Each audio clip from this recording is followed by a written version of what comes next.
Halloween's, where all the spirits, the ghosts, the witches, the pagan stories began. So when I was a little girl, well still now, I love cats. And some of you may know it's a bit of an obsession, my love of cats, okay? So when I was a little girl, when my dad said I couldn't have a cat, this made me really upset because all my friends had cats and I wanted one, but my dad said no. And one time when my grandmother came to visit me and I was crying, she asked me, "Rachel, why are you crying?" And I explained to her it's because my dad had said I couldn't have a cat. So my grandmother decided to tell me the story of why my father was so afraid of cats. And this is the story, okay? So back in the past, my great-great-grandparents, what's a great-grandparent? Okay, exactly. My great-great-grandparents lived in a small village in the mountains of Scotland, okay? Their names were Donald, was my great-grandfather, and Ethel was my great-grandmother. One day, Donald came home. He'd been into the village to get some firewood, okay? When he arrived home, he went to the kitchen, and in the kitchen was this big, fluffy, orange cat with the greenest eyes he's ever seen. And he asked my great-grandmother Ethel, why is there a cat in our kitchen? And she explained that she'd arrived home and this cat was at the front door and it seemed a nice cat and she loves cats, so why not? She let it in.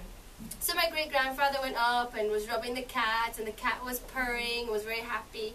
And he said, okay, why not? Welcome to the family. So the cat became part of the family, it was there all the time. Perfect. One day, my great-grandmother Ethel returned home and Donald was in the garden with the cat. And my great-grandmother was very white and Donald asked, what's the problem? And she explained that one of the neighbours had said to her that ghosts and witches became cats.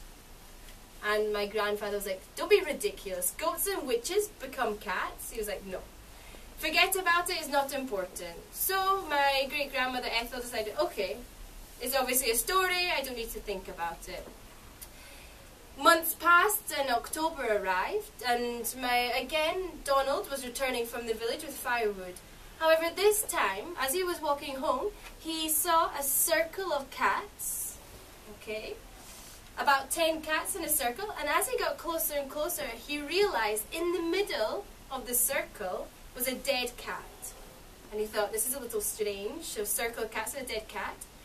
As he was getting closer, one cat turned around and looked at him and said, "Tell Molly Polly, Aunt Sally is dead." My grandfather was like, am I crazy or did this cat just speak to me? He couldn't believe his eyes. He said, okay, I imagined it. It's dark, it's scary, cats don't speak.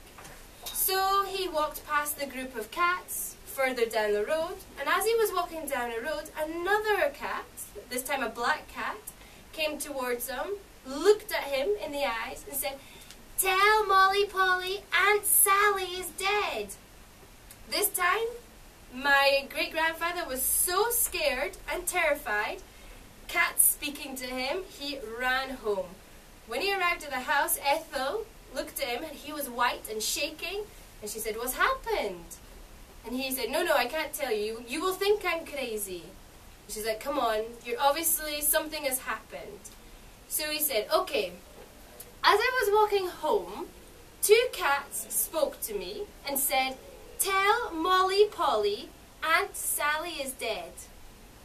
The moment my great-grandfather said this to Ethel, the big fluffy orange cat jumped to its feet, jumped onto the window and looked at Ethel and Donald. And she said, "Molly Polly is dead? Oh my God, I'm the queen of the witches!" and jumped out of the window.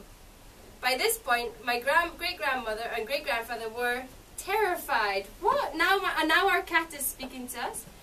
Ethel turned to Donald and said, okay, two things. Good news, you're not crazy. Cats speak. Bad news, we don't have a cat. My great-grandfather said, no, there's no way we are ever having a cat again. Not if they become witches and ghosts. So since this happened, in my family there have never been cats, because my family are terrified that the cats will turn to witches and ghosts. That is until me. And in my house I have 3 beautiful cats. So let's see if at Halloween they turn into witches and ghosts. Okay? Okay, thank you.